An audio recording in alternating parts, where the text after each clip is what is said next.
Hello and welcome back to the Little Scale Cars YouTube channel. Today we have the 2024 Hot Wheels ranked video. This is always a very fun video I like to put out at the end of the Hot Wheels mainline year and usually towards the end of the new year beginning. So this year was a very good year for Hot Wheels. I feel like there was a lot of cars that a lot of people were very excited for, especially for the mainline. There was some greatly executed cars that came out better looking than any mainline really usually does. So let's break it down. Let's go through the ranks. Let's see what is great and what is fantastic and what could have used a little more love. That being said, before we get into it, there are 25 cars on my list here. Obviously, there are more than that in reality, but I do not count the tuned versions of cars. So, like the tuned Nissan Skyline, I think it was, that's not going to be on this list. I do not count motorcycles because I do not care about motorcycles in all honesty. Just don't have any interest in them. I also do not count fantasy castings. So this is mostly going to be cars that are mostly real-life cars. So with that, let's go ahead and take a closer look at these and find out where your favorite model stacks up on my ranked list. Let's get this list started with number 25. Yeah, I don't have it. It's the Volkswagen T3 Custom. So yeah, I did not like the way that this one was executed. Thought the paint job was ugly, and I'm just not a big fan of custom cars in general, and this is just way too custom. It's basically fantasy casting at this point.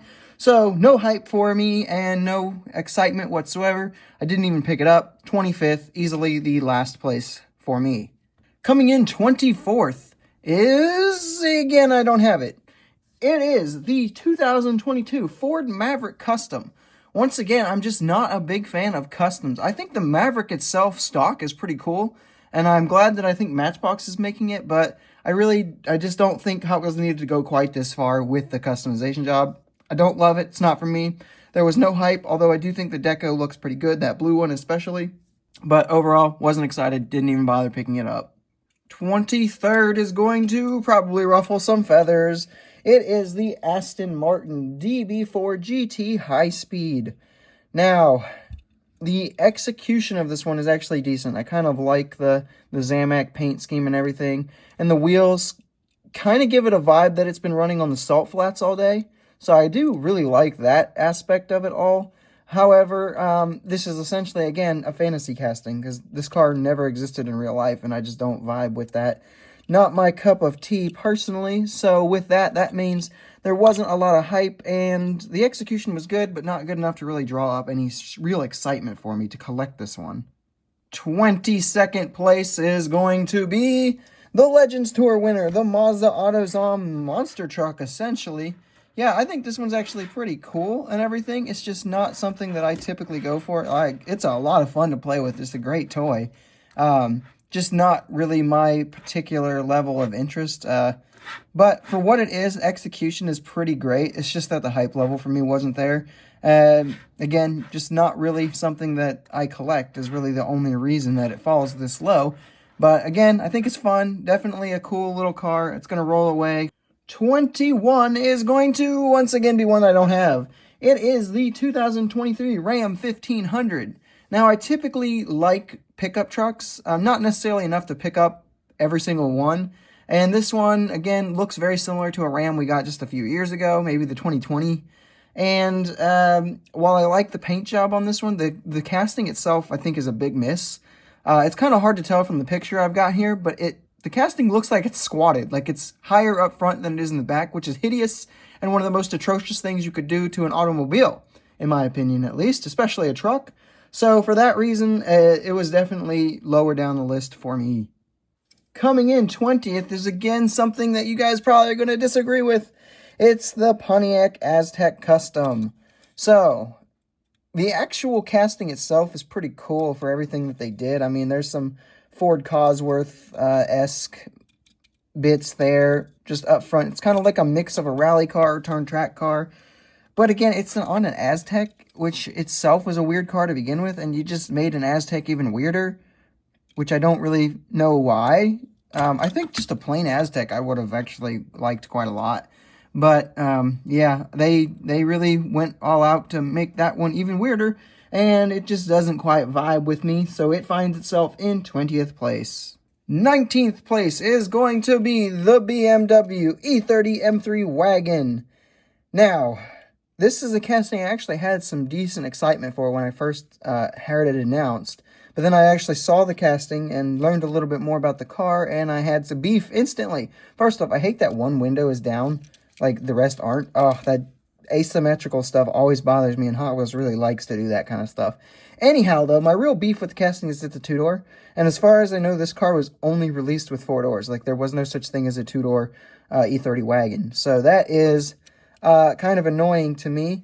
And then I don't really like the deco. Just give me a clean version with a headlight and front tampos and everything, and I would have been golden. But yeah, not particularly thrilled with how they executed that one. 18th place goes to a model I actually really like. It's just not something I was crazy excited for. It's the Chevy Silverado EV. Again, just not one I was super excited for, but the actual execution of it I really like. I mean, the tampos look great. Up front, looks good, looks mean, looks stealthy. And the truck itself, I actually think is pretty good looking. Probably my favorite of the EV trucks. Maybe the Rivian would beat it out. Anyhow, though, just not something I was crazy excited for at the end of the day. And that's really the only reason that it falls this low on the list. 17th place is gonna go, I'm so sorry to all my Malaysian collectors, it's the Proton Saga. Now, I did a review of this one, and I really talked about in the review how much I liked it. So why does it find itself in 17th? It's the hype level, honestly. Like, it's just not a car that gets me excited, and I think the North American market felt the same way, because this one is still easily found on the pegs. The B-Case white version is the only B-Case car I've actually found so far. So it's, you know, speaking a lot there as to the hype level for us over here on this side of the ocean, but yeah, it's done well, at least. 16th place is going to be the Ford Performance Super Van. Now, I was actually very excited for this one. I thought that this was going to be one I was really collecting a lot of different versions of. And to be fair, I do have all 3 versions that are out right now. However, unless there's more treasure hunt versions, I'm not going to be going for them anymore. I went with the blue one to showcase here because I think that one looks just a little bit better. Headlight tampos. Really could have used some headlight tampos. I would have been much more excited about it if it had received those. And then the proportions itself just seem short, like the wheelbase. I think we could have stretched it out just a little bit longer and it wouldn't have bothered anyone, and it still would have fit in the packaging. So overall, I was very excited for this one, and then the execution just it wasn't quite where I wanted it to be. Top 15, these are all cars I really like, but the 15th one is going to be the Porsche 904 Carrera GTS. So, casting-wise, I really liked it. There was some things I really liked about it. Deco-wise, really didn't do it for me. You've seen in the review and on my IG the custom that I did for it. This silver one is definitely the better choice, in my opinion. Yeah, nothing really to complain about overall other than that deco just not being my favorite. But the car itself, while very cool, is not something I would get crazy excited for. And that reason is why it's going to fall all the way to 15th. 14th is going to be the Honda S800 Racing. So the hype level for this one was decent, but not crazy for me. The execution, again, is decent, but not crazy. I think that the tampo work should have really been a lot better up front and behind especially. But overall, it's not bad. I think the hype level was not as high as Hot Wheels was expecting for this one either. It's become a little bit of a peg warmer, surprisingly. And my video for it is actually like sitting under 100 views right now, which is wild. So, again, just not super exciting. It'll find itself in 14th place. 13th, lucky number 13, is going to go to the Tesla Model S Plaid. Now, I really like this casting. Only thing I don't like is the wing in an aggressive position like that. Because the paint job looks great, fantastic. Up front detailing looks great, looks really nice. And then on the back here, again, the tampo work and the detailing looks really good. So I just don't have any complaints about it. I think it's done really, really nicely. But it's a Tesla Model S, and as far as EV cars go, it looks a bit boring. And that's not Hot Wheels' fault, but the hype level just was not there because the car itself just doesn't generate a lot of hype for me. 12th is going to be the 1987 Audi Quattro. Specifically this red one. This one was by far the best release of the casting so far. And I really like it. I really think it came out good, and proportionally it looks really cool. Tampo work was great up front. Nothing in the back, which was a disappointment, but we did get a couple things down here on the sides, like this down here. And then we got the kind of fading out Audi logos. Looked cool. I liked the engineering of it. Hype level is actually pretty high. I was excited for this one. And for what it is, I think it came out pretty good. Like, I don't know. I like it. I vibe with it. It gets 12th. Coming home in 11th place, the EV haters about to be so mad because it's the Formula E Gen 3 car. Not one I was crazy excited for, but once I knew it was coming, I was definitely looking forward to it. And the execution of it, I think casting-wise, is really good. And the casting is great and phenomenal. This particular deco, as I mentioned in the review, doesn't really do me a lot. It's okay. But the future of the casting is bright, I feel like, and could go any which way and look really, really cool. So for that reason, it's going to be ranked pretty high because the casting itself was done so well. Let's break into the top 10 here. Coming in 10th, it's going to be the Jaguar Mark 1. I'm honestly shocked that this one is as high as it is, because this is not a car that I was horrendously excited for. It's kind of an old school vibe that, while I do appreciate, they're just not my favorite types of car. But the execution of this one came out so well. First off, the casting is beautiful. Like, they did a great job with it.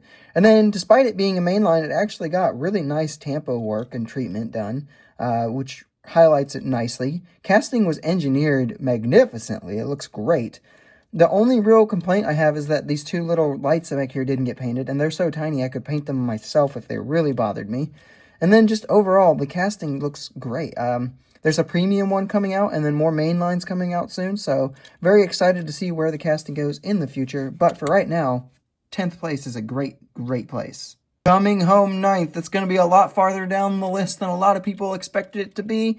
It's the Ford Mustang Dark Horse. Now, in my review, I really talked about how much I liked it. Really liked the deco especially. But that casting up front choice with that big ugly block, it just does not look good. I mean, it is hidden a lot better than it was originally looking like it was going to be hidden. But I don't know. The future of this casting, if it doesn't get proper front detailing, it's going to look awful. And yeah, that was just an odd choice how they did the front here. I don't love it. And I know a lot of you guys don't love it either. So I don't feel too bad about putting it all the way in 9th. Coming home in 8th place, it's going to be the Toyota GR86 Cup. Now, I don't love the livery, but it is a real-life livery, so no real beef with me there. The interior looks really cool. I like how well you can see it, especially. And then the front wheels kind of stick out a little bit, as I talked in my review. They don't sit perfectly flush. A little bit annoying there.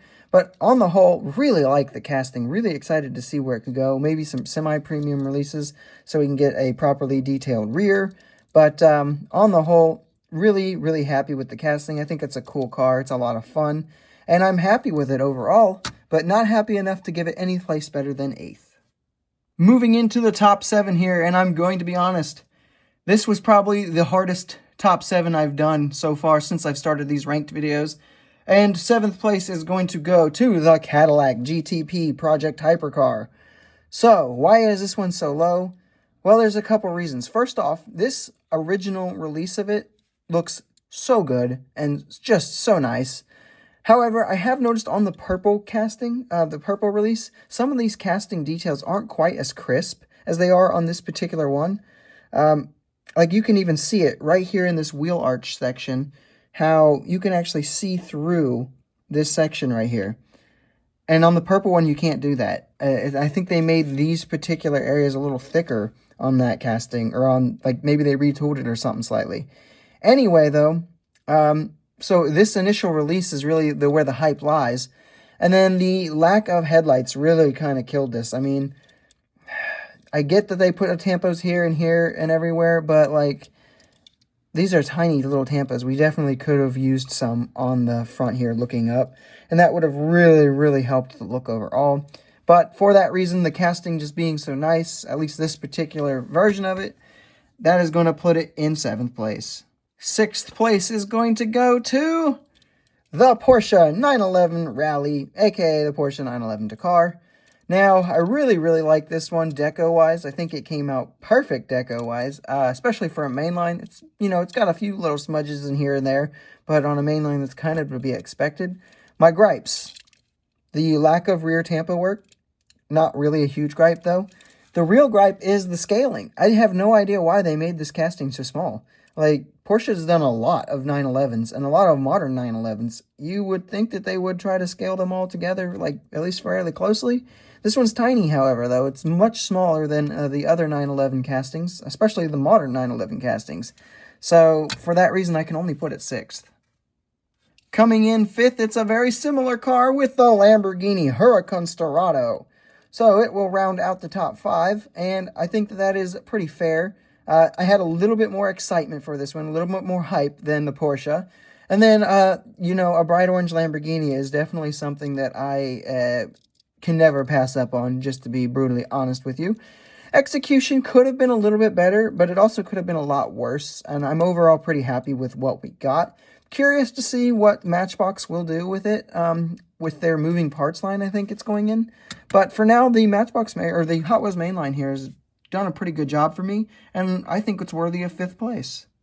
4th place, falling just shy of the podium, and this was a very hard decision to make, but ultimately I think it had to be done. It is the 1967 Lotus Type 49 Formula 1 car. Now, as a massive Lotus fanboy, I was obviously extremely excited for this one. And the fact that the Lotus did not make the top 3 is truly shocking to me. Especially with how well this came out. I mean, no complaints at all. This thing's fantastic. This thing's phenomenal. This thing is easily earning a spot in probably most people's top 3 Hot Wheels mainlines. However, the only real reason that it didn't break into my top 3 is the hype level. Essentially, as much as I like Lotuses and I have a lot of respect for the older stuff, I'm much more interested in more modern cars and modern stuff like that. So as cool as this is, as great as they did, the hype level just wasn't quite as high as it was for like the Lotus Emira and it was for the Lotus Evija a few years ago. That brings us to our top 3. Rounding out the podium on the final spot is going to be the Datsun 21C. I know a lot of you guys are probably in awe of my choice here. They can't believe that I would choose this one. However, I am a huge fan of obscure supercars. Like, especially the weirder they look, that's the more I like them. The weirder, more obscure, less common that they are, the more I like them. And this one really is the epitome of an obscure supercar. And they did a good job with it. Like, look at this thing. It looks cool. It looks great. It looks like a Singer 21C. It's got the headlights up front. We got taillights and exhaust tampoed on in the back. The rear wing, I think, is a piece of the interior pushing out there. It looks great. It looks cool. We're probably never going to get this car from any other brand in 1/64th scale. So I just appreciate that so much. And I just love it. Easily worthy of a podium, in my opinion. Coming home second is a casting that blew me away. A casting so nice that it made me reconsider getting premium versions of the car itself. I've decided I'm still going to get them, but this is an amazing example of the Pagani Utopia. Now, Pagani has been kind of hit or miss for Hot Wheels in the past. Their original Huayra casting was perhaps not the greatest. Their Huayra Roadster casting was nice, though. Their Zonda R casting was very nice. And when I heard that they were going to be doing the Utopia, I was pretty excited, but I did not expect it to come out this good. I mean, just look at that. That looks amazing. From behind, looks good. A little bit blocky on the rear wing sections here, because it has to be for children's safety and rules and all that. Up front, though, again, just looks so good. The headlights are a little bit odd, but not like horrible. Just overall, I am thrilled with how good this came out. This looks, especially from a distance here, that looks like it could be a more expensive model. And it just blew my mind how well executed this is from Hot Wheels at the mainline price point.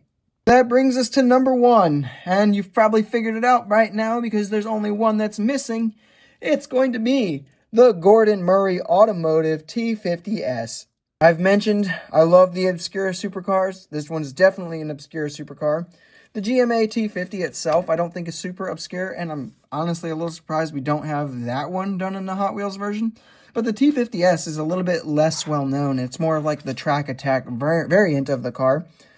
The execution is perfect. Like, this thing looks amazing. I talked about it in my review how much I loved it. The paint on it, headlights, a piece of the windshield here just looks great. They tried their best to replicate carbon fiber on the base. Like, there's just so many cool things that they did with this car that I really, really like. And then again, just really, really like the casting itself, or the car itself, the choice to do this car. So the hype level, for me, this was the car I was most excited for. And then the execution, it did it for me. It matched it really nicely with my hype level, with my expectations. And for that reason, it is the easy champion for the year for me. I shouldn't say easy because, honestly, the Pagani Utopia, the Lotus, the Singer, even the Cadillac and Porsche and Lamborghinis, like I said, it was a very tough choice this year to really narrow it down to just one. But in the end, the one I was most excited for had really nice execution, and for that reason, it takes the #1 spot. So that will wrap up this year's ranked video, guys. I hope you have enjoyed it. If you did, make sure you leave a like, subscribe if you are new to my channel, and leave your comments down below telling me what your favorite models of the year were. I want to know your top 5s, your top 10s, whatever list you want to go in. But let me know what were your favorite Hot Wheels mainlines of the year, because I think this was a great year for Hot Wheels overall. The mainline was banging. There were like a dozen cars that I was genuinely very excited for. And for the most part, execution was pretty good on every single model this year. So with all that being said, guys, I will see you for the next review or diecast duel or video or whatever it might be. And I hope you have enjoyed your 2024 collecting year.